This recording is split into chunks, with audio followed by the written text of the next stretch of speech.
We all good? Collectively? Everybody out there? Fabulous, wonderful, all of the good things. Have you guys been to the city before? I actually think this is your first time. This is my first time in this particular part of Earth. Yes, I have actually been to Charleston a couple times. Is anybody from Charleston in the room? Yeah, it's great. Awesome location, number one. Great part of the country. The last time I was in Charleston was 1994, and I was playing college basketball in that arena right next door here for the Big South Men's Conference Basketball Tournament in 1994. So that was a long time ago, but it was in that building, right? You're back now, that's all that matters. Wait, was anybody? Nobody was there, right? Nobody in spirit, maybe. Can I share a fun fact I just learned backstage about Ryan, that he's never had Chipotle? Ryan's never had Chipotle, or Bojangles. I have vowed to never eat Chipotle, and now I have vowed to never eat Bojangles. But I like singing with Mr. Bojangles. But that's not the I know it's not the jingle for the actual play. Ryan should. Why did they commandeer that? Yes. They took it. Anyway, welcome back. This is so exciting, and it's so cool. I love getting to see the two of y'all together at these conventions, and obviously you guys have done so many of these. What's your favorite thing about getting to do conventions together? I think it's just beating you guys, or else I'm just sitting at home doing nothing. Not eating Chipotle. Zero eating Chipotle. Yeah, it's, I mean, because you kind of mentioned you do event after event or convention after convention, and, you know, we do a lot of, we kind of go in runs. We, you know, kind of try to really spread them out, but you do a screening or some sort of appearance at an event or a big convention like this, but it never kind of really gets old when you meet new fans that you haven't met before. And then we've been doing it for so long that we get to see people that we have seen in other places, right? Like Minnesota, and, you know, and then we meet people like Javon, Kara, and Sarah, and all them, you know, here, and now, you know, now we have them in the goddamn club. So now it's it works. Squad. Yeah. So I think the last time I saw the two of y'all was right before Wolfman's got Nards. Was that the last time I saw you guys? You're in it. I am in it. I have a screenshot of my 1 second. I think it was just a quick, it's a great shot. I'm so honored to be part of it. So let's talk a little bit about the documentary, if you don't mind. Yeah, well, we were at Spooky Empire in Orlando, I think it was 2017-ish, or 16-ish, yeah, 17-ish. And it was one of the first events that I actually brought the production crew with cameras and stuff to shoot us at a convention. And we got some great stuff there. And, got Spooky branded in it again. You know, you popped in there, and, you know, when you're shooting a doc like that, you're just trying to grab as much as you can because you don't know what you're going to get. And then later on, you find out the really good bits that end out of that. But yeah, that was one of the first events that we actually rolled cameras at, I think. So. Any continuation of it? Do you think? Is this something that you can do more of? More of the documentary? Another. Well, that would be a sequel. That'd be great. Wolfman's got more Nards. Even nardier? Even nardier, or goes narder. I don't know. Well, you know, there is. Has anybody seen Wolfman's Gun? Has anybody seen the documentary? Thank you. Too nard to handle. Sorry. Too nard to handle. It's fabulous. It's right there. Perfect. It's a longer backstory with distribution on this documentary and having some bumps getting out to the world. But, you know, it's been out for about two years and change, and you can watch it on a VOD, or it's on Tubi and Bluebill right now. So people, you know, a lot of eyeballs get to see it, which is great. But the distributor that we ended up with, we're with a bunch of horror fans, so they'll get this. They were not very interested in doing a physical release of the documentary. And I'm like, you understand who this is for. They like and like to put it on their shelf next to all their other Monster Squad stuff. Because that's why we made this. This is literally the only reason we made this, is so you guys could hold it. And it was a whole thing. Fast forward, a couple of years, and last year Kino Lorber put out a 4K release of Monster Squad, and they actually included Wolfman's Got Nards as a companion Blu-ray, which was rad. But the great thing about that is, if you're asking about more stuff with the documentary, is Kino is actually putting out a special edition release of Wolfman's Got Nards Blu-ray with 60 minutes of bonus features that no one's seen with the documentary. So that's sort of a little bit there. We'll take it. So that's coming out in October. If anybody wants to get that, then put it on the shelf. Go to Kino Lorber and say, hey, when's it coming out? So they haven't announced it yet, but it's supposed to be October. Is this the one where you're going to get to see me running from the ghosts? There might be some ghosts chasing Ryan in a weird hotel in Texas, yes. No, I'm not kidding. This hotel is totally haunted. Okay, that's exciting. Cool. That's it, yeah. So you mentioned, us having these collectibles. We put them on our shelves, right? What is the strangest piece of maybe official or unofficial merch that you've seen from the Monster Squad? Like merch that people have made or brought out. Probably Harry Nards. Just carrying those around? No, they have like a blister pack, and they make a whole thing. They send it to us. They hang it from the back of their truck. Yeah, it's I don't know. People are very creative. So probably that.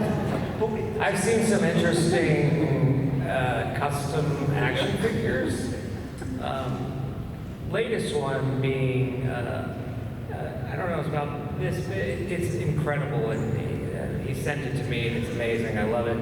But there's another one where I basically look like Tommy Lee Jones, and I'm gigantically buff. And I'm like, well, thank you for that, I guess. But I also look like I'm 70 years old in this action figure. And in the film, I was 15. So it didn't really make a whole lot of sense. Buff Rudy Tommy Jones. Buff Tommy Lee Rudy Jones. The crossover we always wanted. Thank you so much. So you're mentioning you're 15 making the movie. What was it like when you initially read the script for this film? I just remember the description for Rudy was 15-year-old boy, leather jacket, James Dean, smokes cigarettes. He's a loner. His name is Rudy Halloran. Don't say the last name in the film, but just so everyone, just a little trivia. His last name is Halloran. We don't know where he's from, we don't know his parents, we don't know where, and that's pretty much what I had to go off of. So I walked in, I was wearing a leather jacket, I grabbed a cigarette from Shane Black, and I did the same. And I walked out of there going, I think I got that. And sure enough. And you I'm here. You did. Here I am. The leather jacket. This is a different version. Well, The original was stolen from me on a train in San Francisco. Yeah. My fault. I fell asleep on the train. Or don't take the bars. Don't take part with your stuff. With your version. Yeah, I think reading the script, when you audition, you just initially get scenes or sides, and you go read those scenes. But then if you continue down the process, or you're eligible to get the entire script, you have to read it because you're going to go back and forth. The script was actually a lot longer. The original draft, about 20 pages longer. Shane Black had a ton of extra stuff in there. And, before we started shooting, there were scenes rewritten and cut out. And as we were shooting, pages were disappearing, which, you don't see that in the final product, but, there's stuff that was going to fill in some giant spaces in there. But I just remember thinking, it was there's a lot going on in this movie.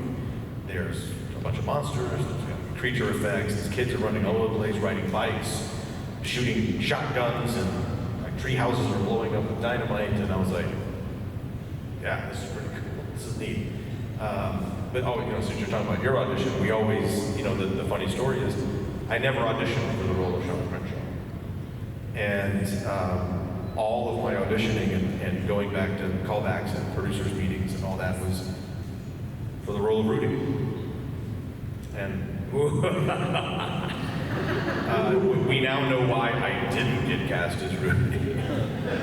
Because Ryan went in and murdered his auditions and became Rudy in that moment. And I mean, that's how you do it. But I always just, it's very, when you think about it, it's amazing that somebody in the group of decision makers, because I never went back and auditioned for Sean. They never said, we liked as Rudy, but we found this other, cool kid. And so let's read these scenes, which normally happens. Never did that. They just straight cast me as Sean off my Rudy auditions.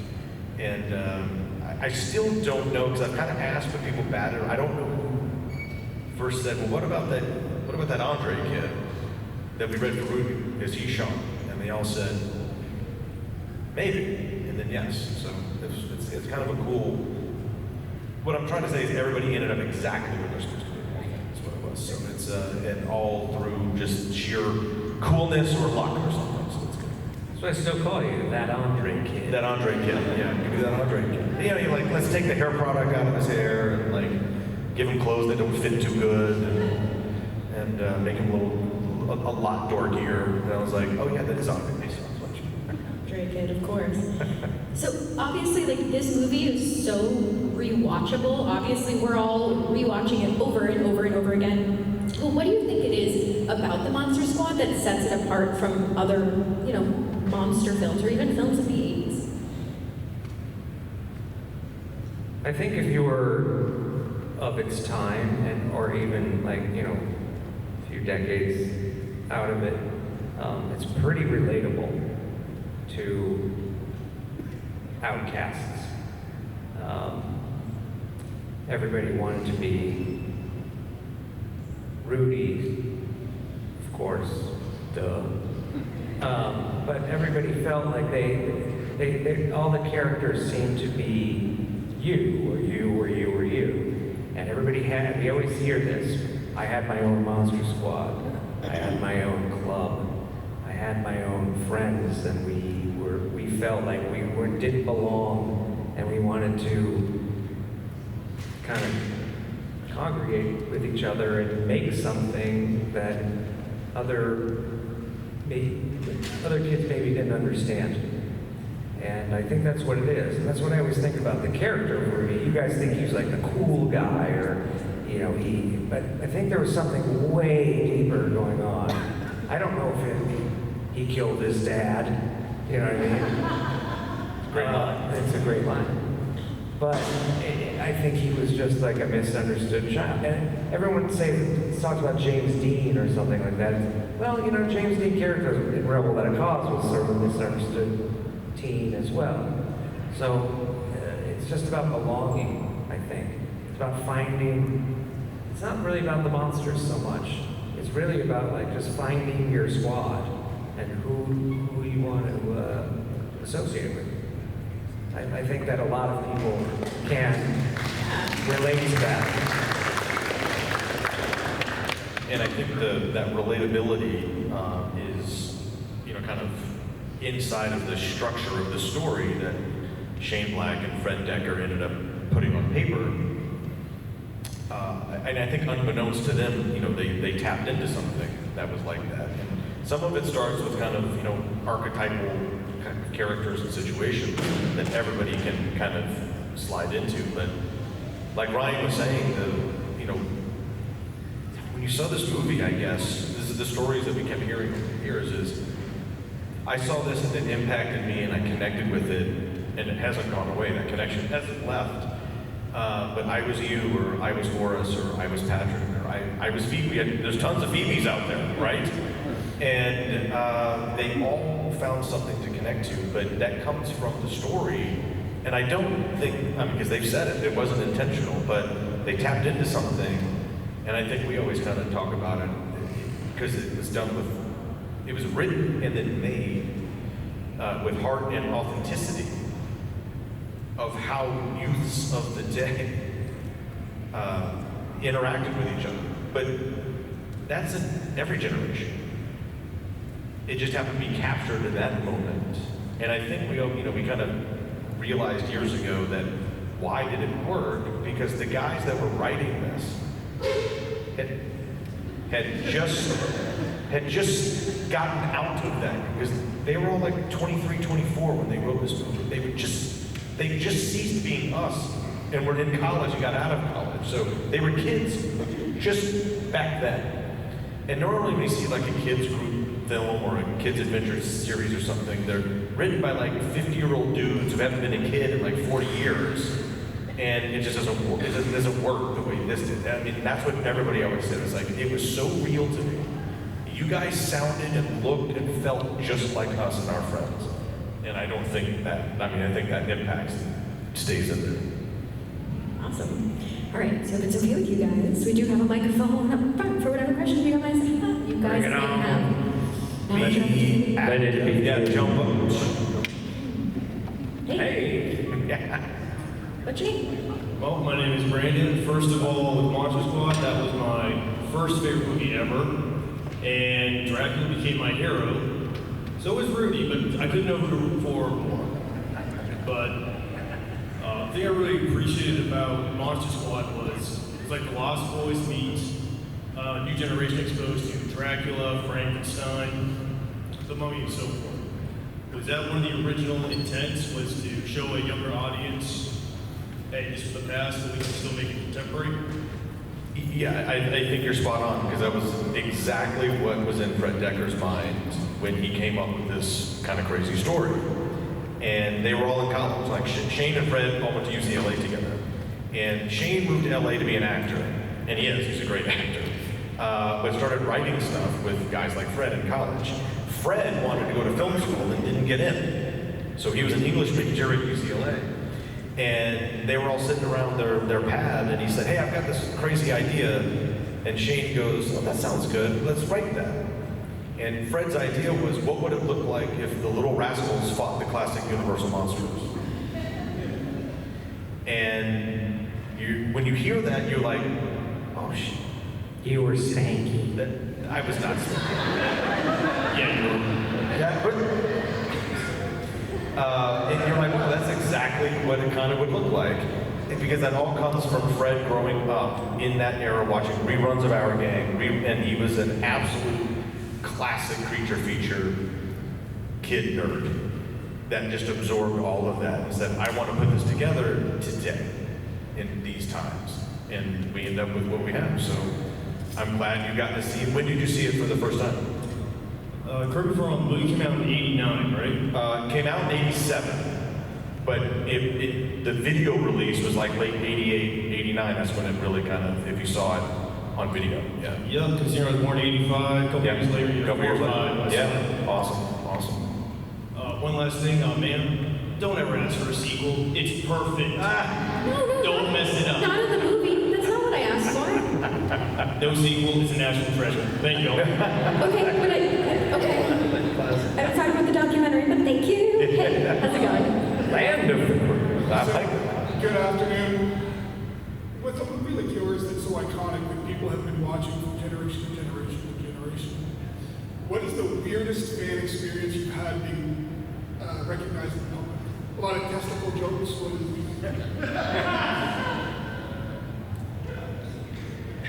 Well, I don't know if it's the weirdest, but it was the one that was, I don't know if it was out of place because this is only a few years after the movie.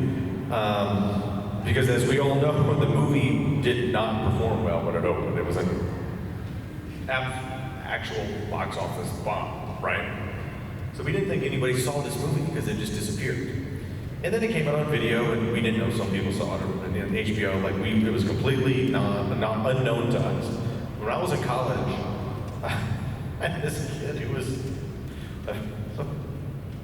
and he sees me on campus and it just blows his mind that I'm going to school there. And he's like, no, you don't understand, this is my favorite movie. And I was like, that's awesome, let's just be pals and talk about it. And he couldn't. So if I was walking past his dorm building, he would just fling the window open and yell, Wolfman's got Nards. Yeah, Derek. Yep, he does. We proved it. I'm gonna go to the cafeteria. And he even did it like out of a classroom window if you're walking on the quad. Like he would just, I'm like, you're in like meteorology class, like calm down, it's okay. He was just so excited about it. He just kept whipping out Wolfman's got Nards left and right, and then other lines from the movie. But that's kind of the original one, but that was way before the resurgence. You know, this movie was dead for 19 and a half years, until we did that first cast reunion screening at the Alamo Draft House in Austin. And then it just went bonkers. So that's all we've had is great fan interaction. Do we have a weird one? Do you have a weird one? I mean, you are weird, but do you have a weird? I'm weird. Huh? I'm weird. Yep. I'm cool. I was on a first date at a restaurant, and we're having a fine conversation, and the young man who was waiting on us asked for our order, got us our drinks, and came back and he goes, I think you're Rudy from the Monster Squad. Are you? And I said, yes. He lost his mind. And he's shaking my hand. I'm gonna go back home down the street and get my VHS, and can I bring it back and sign it? I said, sure, yeah, whatever you need. She had no idea that I had done this. She did not know I was an actor. She did not know. So he laughed and she goes, what the fuck was that? And then I had to explain the whole thing. I'm like, I wasn't ready to do that yet. Not on a first date. Not on a first date. That's at least a third date. She already knew I was. Did you get a second date? Yeah. And did the waiter comp your bill? We wound up moving in together. Yeah, you got a second I date. had a third, fourth, fifth, sixth, seventh, 20th date, and then I was. Did he comp your check? No! Wait a minute. Let's go find that I guy. tipped him $20. Let's go find that guy. Very good, Jen. Hey, what's your name? Hi, my name's Charlie. Hey, how you doing? All right, first off, I want to say I saw Monster Squad for the first time back in the day in the 80s, and when I was a child, and was my favorite movie at the time. Now,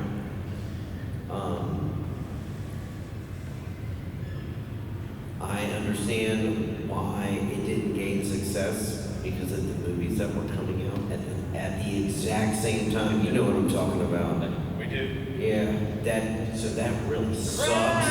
That really sucks, but I mean, God damn it, y'all should have got way more credit.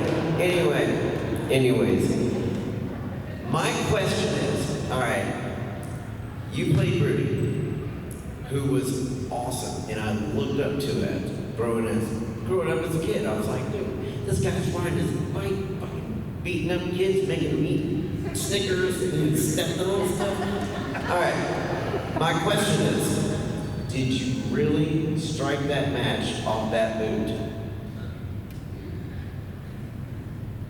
Do you want me to confirm that? This is true. Yay! I like the whole setup for that question. That was fantastic. Love it.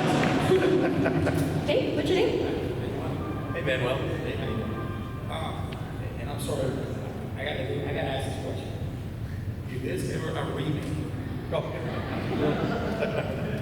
Be open to be in it or be part of it? To a remake or I think a sequel, it would be cooler, even though, you know, a lot Got of a people friend don't. over here that wanted to yell at me. But remake's a different, yeah. Remake's a different word, right? And some of you may not know, they were remaking this movie. They were rebooting Monster Squad, and they were working on it for years, starting in like 2010. And Rob Cohen, who everybody knows as Rob Cohen, who many don't know, was a young associate producer on Monster Squad. So when the resurgence happened, Rob Cohen was like, oh, this is popular, like this has some heat, we gotta reboot this. And teamed up with Michael Bay to reboot Monster Squad. It ended up not happening, obviously. The question is, if it was a remake or a sequel or anything like that, would we be open to doing it? I think the answer would be it depends on who's doing it and what the story is. And if it was Fred and Shane, I think probably no doubt. If it was, somebody that's, just remaking, they're like, oh, we want you to come in and do like this vanity scene to do like one, like, well, maybe not. Maybe it doesn't work with it. But I think if it's Fred and Shane, we would definitely want to be involved in it. Yeah. Would you want to be involved in it? You want to see it? Yeah. You have the okay. We're good. Yeah. We'll see. I don't know. Everybody wants something, but I don't know. Yeah. I don't know if it's gonna. It's great. Yeah. It's great. There's a lot to do with it too, but we'll see. I don't know. Thank you, Manuel. What do you think Sean and Rudy would be up to today? Oh no. Everybody always says like, oh, he's a mechanic and he's drunk in the back. Like, come on, man, that's so cliche. In my mind, he married Patrick's sister. They have like 3 kids. They live in a tract home. And he works at the end of a bar every day, but just on a computer because he's like a real estate agent. He's suit and tie, goes home every day, doesn't do the monster thing anymore. He's just a total dork. But does I Rudy? think that's funny. Does Rudy eat Chipotle? Rudy doesn't live anywhere near a Chipotle. He eats Cobb salads every day. Dressing on the side. Dressing on the side. What's Sean doing in your mind? Sean's the chief of police in a small town. I have a different Rudy version. It's very similar. I think Rudy is married to Patrick's sister. They have 2 kids, fraternal twins, and they're like the Wonder Twins, and they're super intelligent. And in my mind, Rudy is a high school guidance counselor, but volunteer, because he's retired, because he invented, like he got, like, in like, not woodshop, but like electronics, he invented something that he ended up selling to the government for like gazillions of dollars. And so he and Patrick's sister, who still doesn't have a name, it's just Patrick's sister, live in a tract home and they do a thing.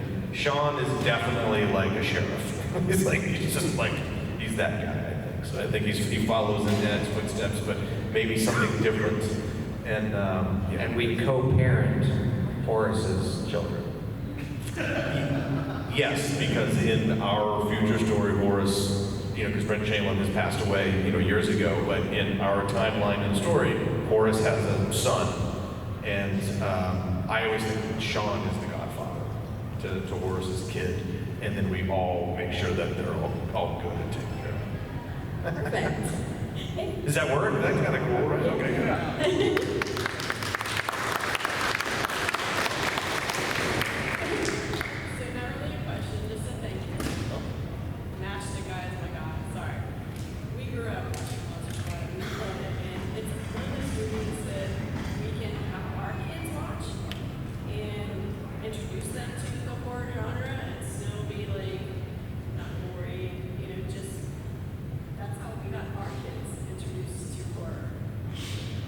It really is the perfect gateway. Yeah, I mean, we love it. We watch it in bed, ice cream Sundays every night, and I'm not even lying. Ooh, that's a good one. What's the ice cream?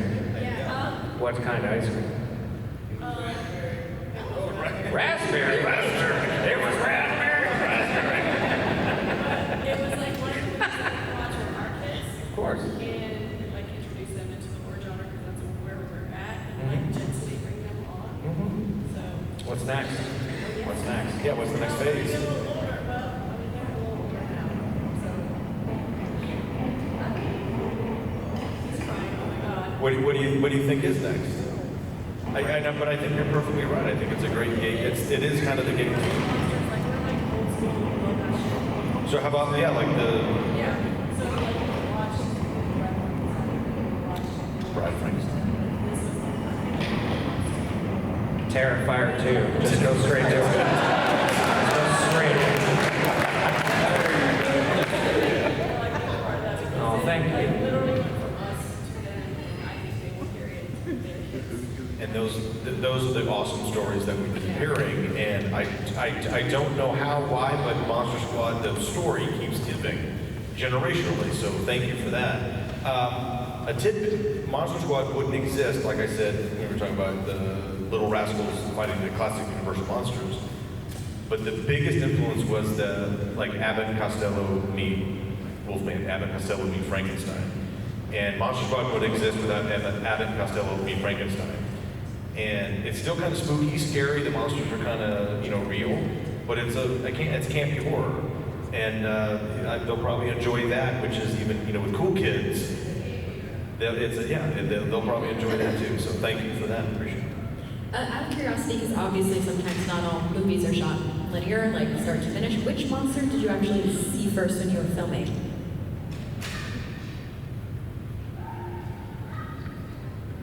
I think it would have had to been Tom or Duncan, Oh, because I think we had scenes with Tom.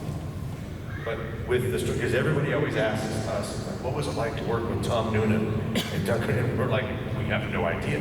Oh, I know who it was. It was Jason Hervey. Oh, that was early. That was the first one I That's- worked. That was the first monster I worked with. EJ. Sorry, Jason. That's okay. But yeah, I would say it was probably Frankenstein's monster. But we never saw Tom Noonan not only out of costume and makeup, but out of character. Never. So people always ask, what was it like to work with Tom Noonan? He's so we have no idea. We never worked with Tom Noonan. We worked with Frankenstein's monster. And I don't think we actually met Tom Noonan until 19 years later and met him at a convention. But Duncan also did the same thing. He didn't want to be around us as Duncan. He wanted to be in costume and in character. So we'd see them oh no, and then he's on set, like we're doing a scene with Dracula. But we had a couple scenes early with Frankenstein that I think we shot early in the production. That was probably it. But to see each one, whether you had a scene with them or not, you'd hang around and watch them work the Mummy and Michael McKay in the suit, or Gilman when Tom Woodruff went in the water in the lagoon, because that was actually the first day of Gilman shooting. They put him in the water, and that was it was something to see. And so even if you're not working that day, you went to go watch those scenes being shot. All right, we got about 5 minutes left, so if you guys have any more questions, now's your chance to ask. Anything? Bueller? Anybody? Bueller? Somebody has one. There we go. I could do There's We got 2 now. See, I know. You just gotta push. Full shirt. Hi. I spoke earlier, I know. Hi. Thank you so much for being here in Charleston. I have a hypothetical fun one for you, hopefully, to answer. If you were to pick one of the monsters out of the whole classic monsters in the movie, who would you pick as your sidekick? And why? In the movie The Monster Squad, or just overall? Or in real life.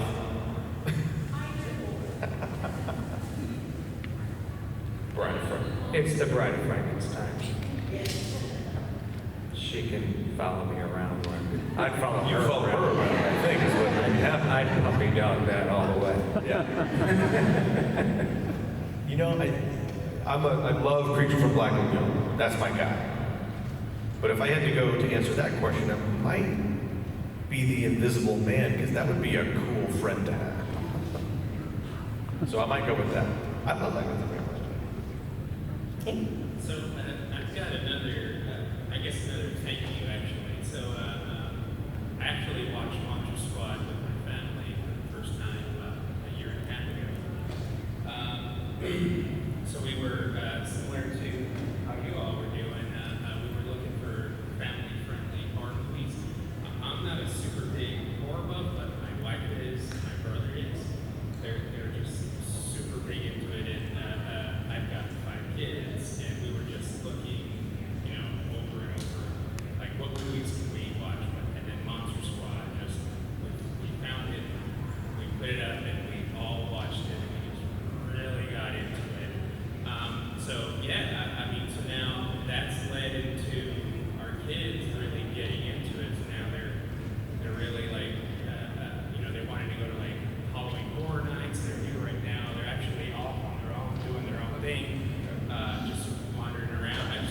Thank you very much.